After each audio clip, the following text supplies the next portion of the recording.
Hello, ஒரு நிமிஷம் தள்ளாதீங்க. மக்கள் நலம் கருதி இந்த வீடியோவை ஷேர் பண்ணுங்க. சில பேத்துக்கு கையில கால்ல முகத்துலனா கருப்பு கலர்ல மரு இருக்கும்.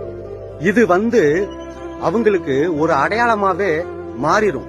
இதை முழுமையா தடுக்கிறது எப்படி? வாங்க வீடியோக்குள்ள போகலாம். இந்த செடியோட பேரு அம்மன் பச்சரிசி செடின்னு சொல்லுவாங்க. இது கிராமப்புறங்கள்ல அதிகமா நீர் இருக்கிற பக்கம் இந்த செடியை நீங்க அதிகமா பார்க்கலாம். இந்த செடியோட மருத்துவ குணம் என்னன்னு பாத்தீங்களாக்கும், இந்த செடியை புடுங்கி இப்படி கட் பண்ணீங்களாக்கும் அதுல ஒரு பால் வரும்.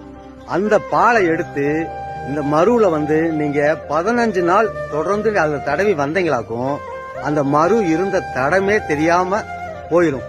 இது மட்டும் இல்ல இந்த செடியோட மருத்துவ குணம். இந்த அம்மன் பச்சரிசி செடியோட இலைய ஒரு 5 இலைய புடிங்க. ஒரு வாரத்துக்கு நீங்க தொடர்ந்து அந்த இலைய நீங்க சாப்பிட்டு வாங்க. வயிற்று வலி, தொண்டை வலி, வயிற்றுப்புண் இதையும் ஆற்றக்கூடிய சக்தி உள்ளது இந்த அம்மன் பச்சரிசி செடிக்கு. வீடியோ பிடிச்சிருந்தா ஷேர் பண்ணுங்க.